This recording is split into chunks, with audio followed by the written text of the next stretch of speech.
donc je pense que tey jii nii su fekkee ni relancer waat nga beneen question je pourrais au moins développer là-dessus mais lu ñu war a mën a jàpp ci wax ci mooy réseaux sociaux lii taxu ko jóg quoi waaw di feeñal say taat di créer ay sites pornographiques et cetera dès lors que nga teg ko sur la place publique je pense que tey procureur de la République war na mën a autosaisir du sa yëfu bopp ce n'est plus privé c'est public donc dès lors que c'est public tey jii nii mais tey jii nii y a des tentations maanaam tey jii société bi ni mu doxee ak droit bi ni ñu ko régiré forcément képp koo xam ne jegg nga ci loi yi ñu teg mais yoon dafa war a daan sa kaw mais vu que le dossier est pendant à la justice soxla ma ci wax mais de façon générale loolu mooy utilité réseaux sociaux yi. gis nga lii li am nii ñun bu ñuy liggéey ak yéen ay jamono ak waa brigade des mineurs par rapport ak la prostitution infantile mais dañ ko sant woon nañ ko parce que ñun def nañ ay raaf ay moro bataille ak yéen ñu ànd dem dugg ci boîte yi génnee mineurs yi te ay xale yu ndaw baat abulum baat bu dugg Dakar te doo fa di génne mineur adduna di dox ba tey mu mel ni tey loolu noonu dañ ko nangu léegi dañ ko banaliser que mineurs yi di dugg ci boîte yi loolu c'est devenu banal au contraire sax yow boo ñëwee sax def sa liggéey sax naan koy ñaata at nga am wala ak léegi yoo la ñuy mam yoo la ñu daan waaye mel di ci jàmm waaye mel di ci jàmm donc loolu ñu dal tey instant parce que loolu dox leen société la société mooy dox mais ñun ici faut ñu xam ñun ban société la ñu bëgg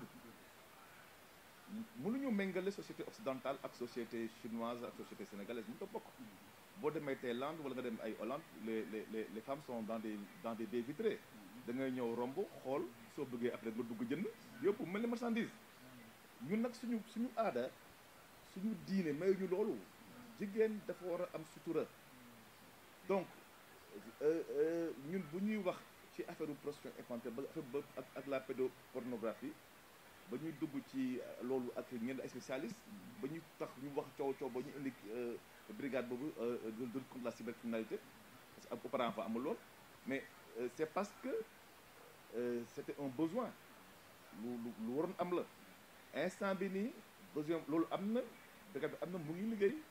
mais liggéey bi dafa des parce que brigade day liggéey tënku ci yoon tënku ci loi lu ko loi may lay def lu ko loi may lu ko def mais man je pense que nag c'est à ce niveau là que la ñu war a indi yeneen loi parce que bu la kenn ndax en matière de liberté moom en matière de libertinage ak lu déviance lenn nekk moo ci solution bi c'est que il faut légiférer et ensuite maintenant topp prévention bi moom ala kuli aali waxtaan beeg yeete beeg sensibilisation kooku bu ñàkk mais il faut qu'on légifère il faut qu'on fasse de telle sorte que WhatsApp bu ñu bëgg Sénégal mu nekk WhatsApp Sénégal internet bi ñu bëgg Sénégal mu nekk internet Sénégal internet boo xam ne dafa méngoog suñuy aada ak suñuy diine mënuñu jël rek ne tey en France am na ay sites pornographiques l'entrée est payante donc gars yi ministère de l'intérieur bu France bi xam nañ ko ñun ñu xam nañ ko mais loolu mënul am Sénégal c'est pas possible ala kulli àll dañoo nekk société boo xam ne dafa doy waar koo xam ne moom bu yeewoo mooy à l'image des talibés rek mu ñëw si waxtaan bi keroog koo xam ne bu yeewoo ci lii la yaakaar pour lekk